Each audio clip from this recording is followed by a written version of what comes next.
Now, if you're like me and Garfield the cat, then you're not happy that it's Monday, but alas, it is Monday. And on today's Locked On Blue Jay podcast episode, we take a look at the good, the bad, and the ugly from what we saw from the Toronto Blue Jays this past weekend. That's in the first segment. We'll get set for the three-game series in LA versus the Unfuego LA Dodgers in the second segment. And in our third and final segment today, we'll get set for tonight's pitching matchup, and we'll take a look as Michael Grove takes on the 2023 Rejuvenated Jose Berrios. You are Locked On Blue Jays, your daily Toronto Blue Jays podcast. Part of the Locked On Podcast Network, your team every day. Hello, friends. Craig Ballard, Locked On Blue Jays. First season hosting the Locked On Blue Jay podcast, but in my own life, I've been locked on the Toronto Blue Jays. I'm going to say from birth. Toronto Blue Jay baseball, a big deal for me. It's a big deal for my family as well.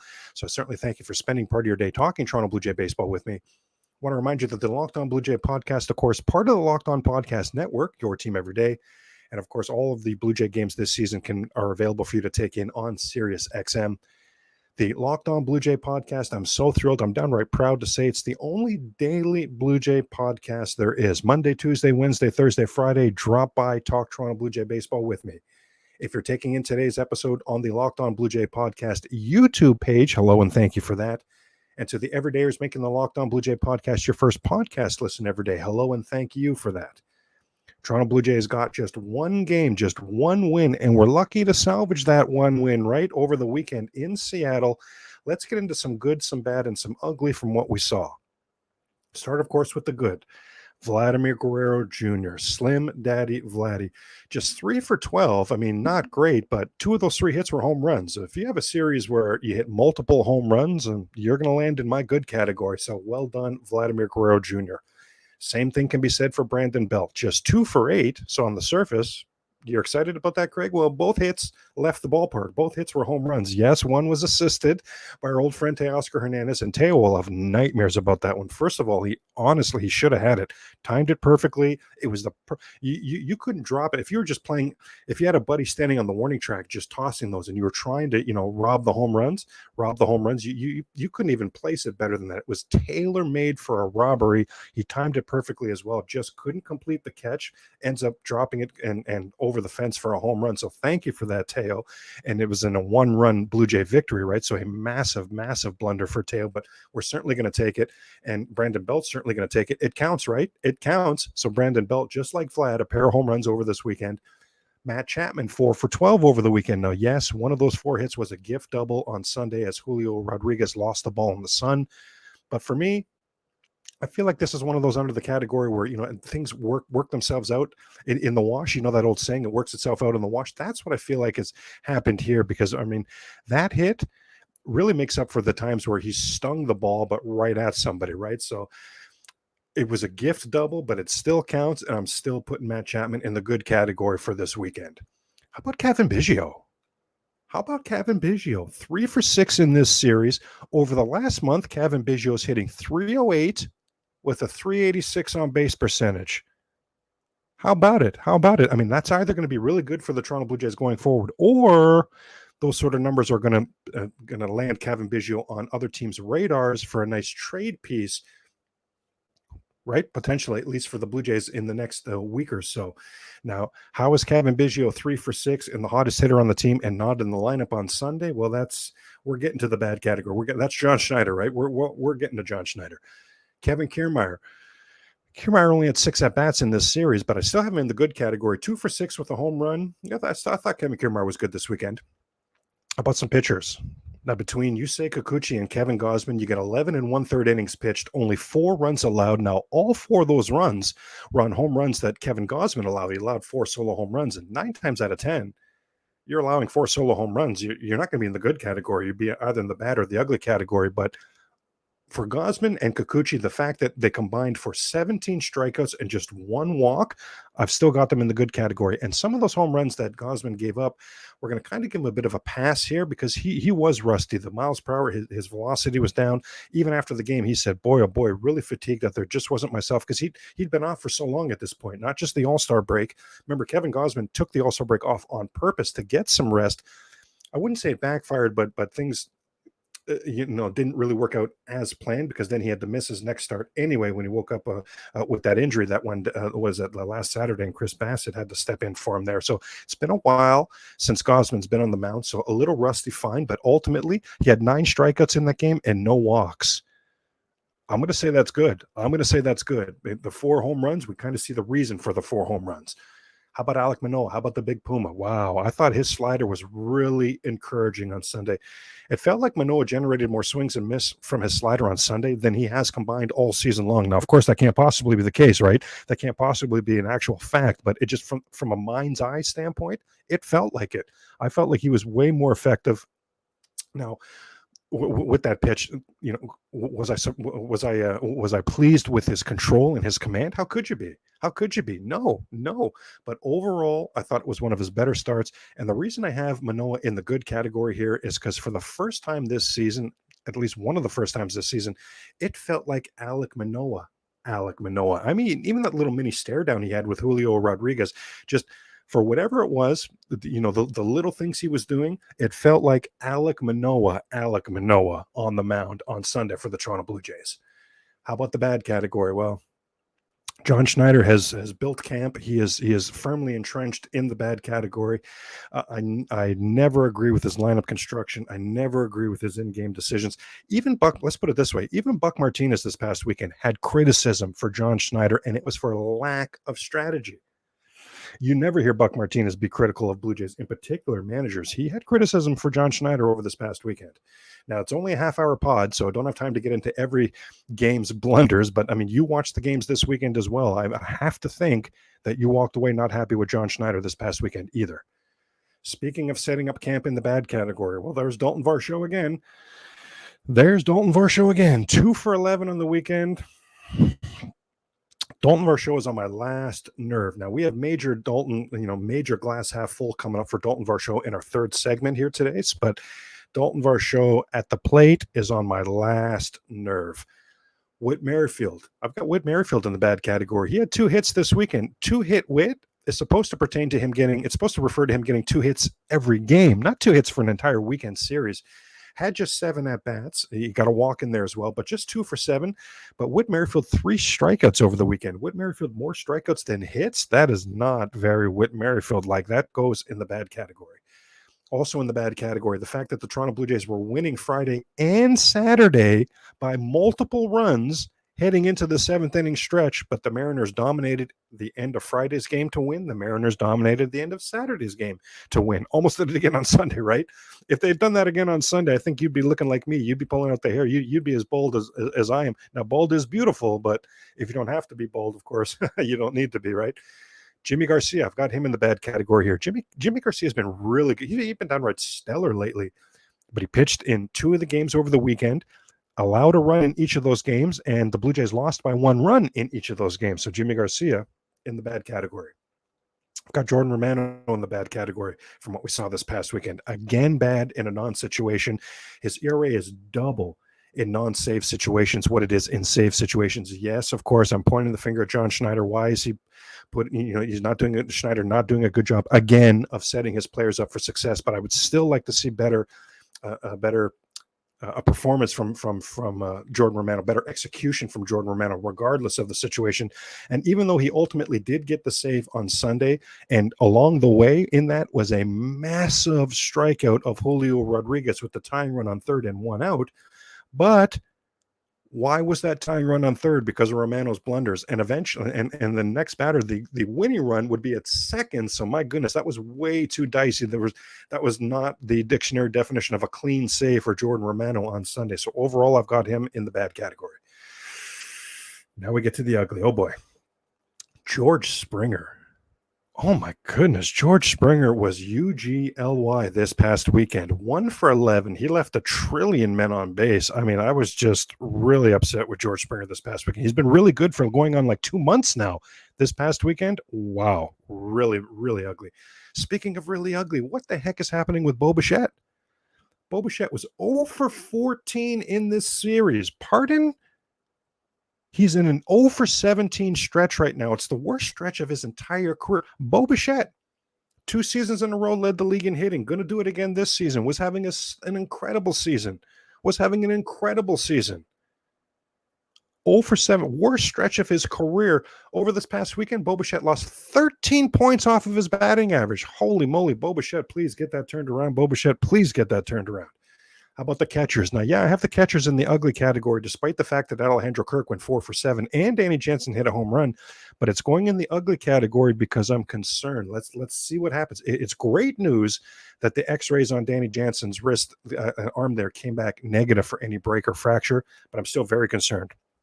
That's why it's going in the ugly category. I'm still very concerned. Have to hope that Danny Jansen's going to be okay and not miss any playing time. When he got hit live, I thought that at least to be honest with you, I thought a good deal of the sound we heard was the ball hitting the bat, some sort of ricochet, getting a lot of the bat. Then you saw the replay.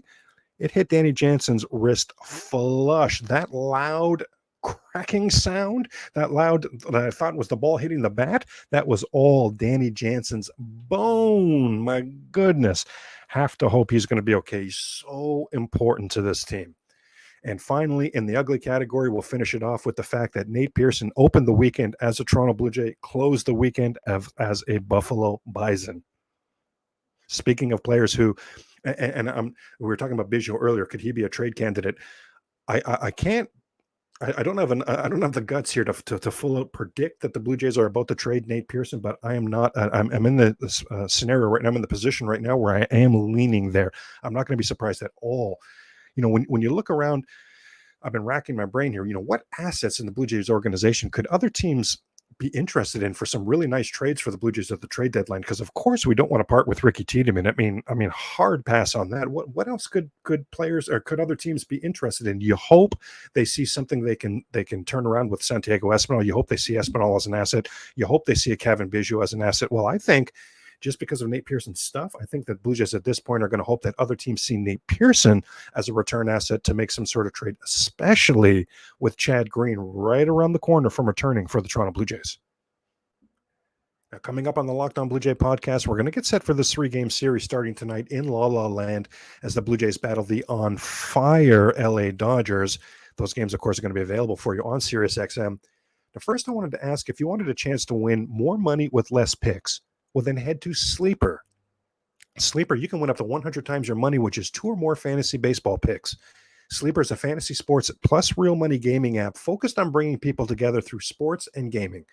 Sleeper has become the fastest organically growing fantasy platform in the world, over 5 million active users in 2022 alone, while earning some of the highest levels of engagement per user in the industry. So at Sleeper, it's not just about sports, it's about building personal connections and lasting memories. On Sleeper, you can swing for the fences with up to 100-time payouts. All you have to do is choose 2 or more players that you like and select more or less on their stat categories like home runs, strikeouts, hits, and more. Get the picks right, and you could win big. Swing for the fences with promo code LOCKEDON at sign up, and you'll get a deposit match up to $100. Check out Sleeper today. The Los Angeles Dodgers are sitting there with a very nifty 57-41 record, 29-16 at home. My goodness. Would you believe so? We looked the other day at how the Blue Jays have played fewer games against the San Diego Padres than any other organization. Well, the fewest wins, that's against the LA Dodgers, 7-14 all time. They've only played the Dodgers 21 times in franchise history. They've only won 7 of those games. The last time the Toronto Blue Jays had a win against the LA Dodgers was May 6th, 2016. Kevin Pillar hits a 3-run home run in the bottom of the 8th to break a 2-2 tie to make a winner of Gavin Floyd. Drew Storen would get the save. And earlier in that game, soon to be level of excellence Toronto Blue Jay member Jose Bautista homered in that one as well. And the last time in this ballpark at Dodger Stadium that the Blue Jays had a victory was all the way back June 10th, 2007. 2007. 11-5 Blue Jays victory. Troy Gloss hit a pair of home runs in that game to back a Roy Halladay victory. And the game was finished by Jordan DeJong. I mean, he only pitched 6 games ever for the Toronto Blue Jays. So we're talking, and we're in the Wayback Machine at this point, right? In Toronto Blue Jay baseball franchise history. There's just not a lot of action between these two franchises.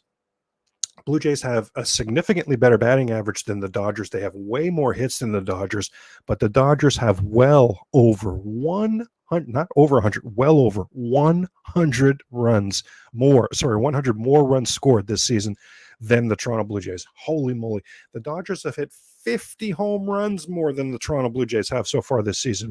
Wow. The Dodgers have 4 players in the 20s for home runs. My goodness, a different animal than what the Blue Jays pitching just saw in Seattle here. On the season, only Texas has scored more runs than the Dodgers. Only Atlanta has hit more home runs than the Dodgers. Now, only a handful of teams have stolen fewer bases, so that aspect of the game we're not going to have to worry about in this series. But the long ball, the pop that the LA Dodgers bring to the plate is real.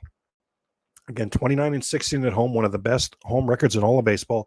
They've won 7 of their last 9 games played at Dodger Stadium, and overall have won 13 of their last 18 games. Now, one thing that I really love for the Toronto Blue Jays here, and everydayers will know how often have we deep dived the schedule for the Blue Jays this season, and it has constantly been an issue for the Toronto Blue Jays.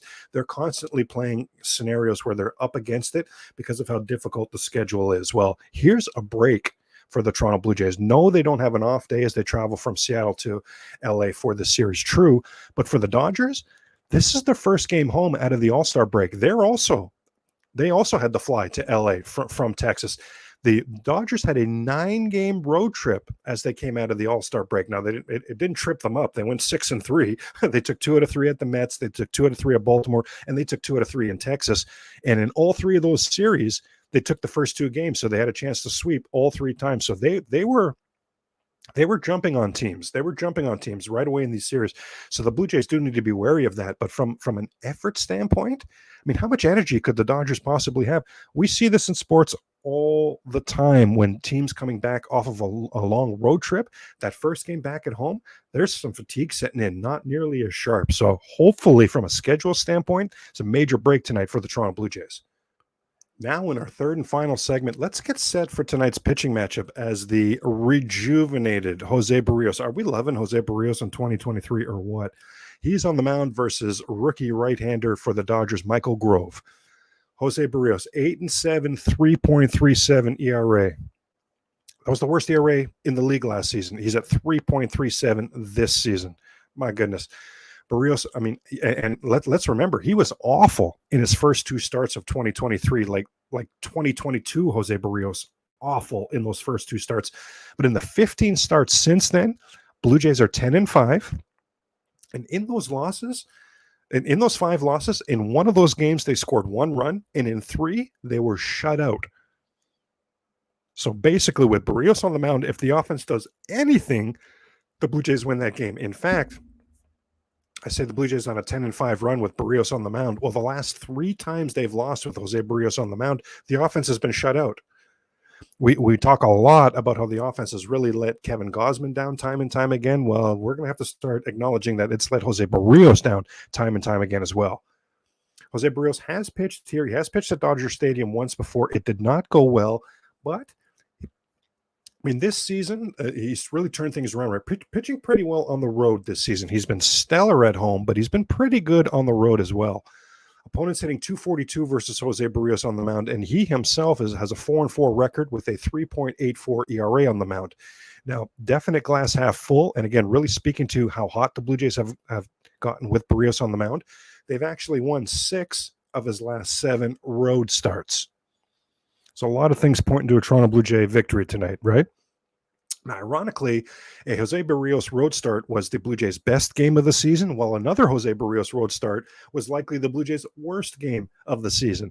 That best game, that 20-1 beatdown at Tampa Bay, right? That was one of my favorite games of all time. I know funnest isn't a word, but that was one of the funnest Blue Jay game, or I don't think it's a word anyway. It doesn't sound like it should be, but you get what I'm saying. And if you remember that game, you remember why I'm so giddy about that game. 20-1 at Tampa Bay, the House of Horrors for the Toronto Blue Jays, although that's quickly becoming T-Mobile Park in Seattle, right? I know, but 20-1. I mean, that was on the road.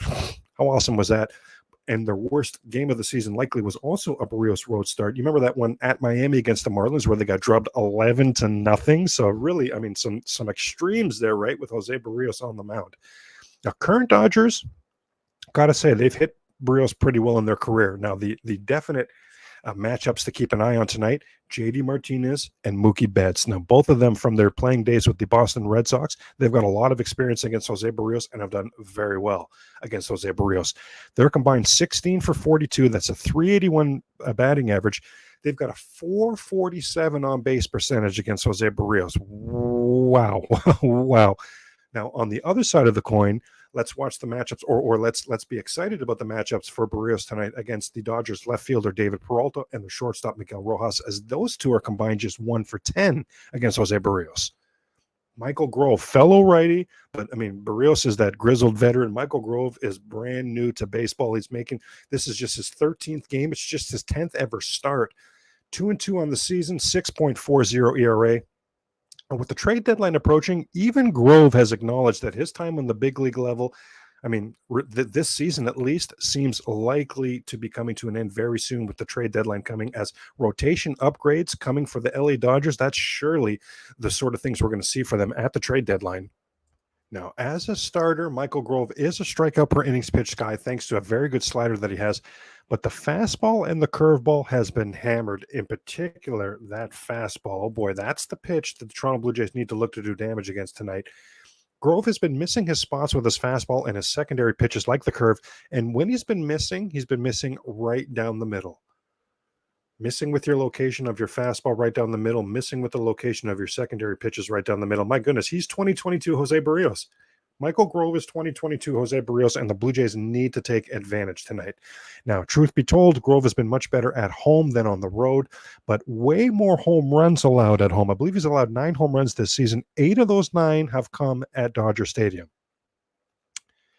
Now, this is big here. What we're about to talk about here, this is big. This is as glass half full as we've had in 2023 in the Locked On Blue Jay podcast.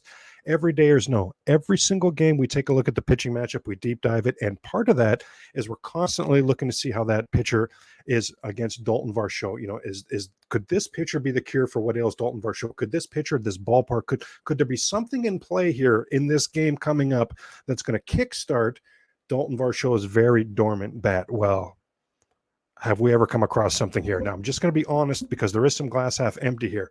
It's not the stadium. Dalton Varsho has been a nightmare at Dodger Stadium. 8 for 60 in his career in this ballpark. That's a 133 batting average, 421 OPS. I'm not even sure I knew that an OPS could go that low.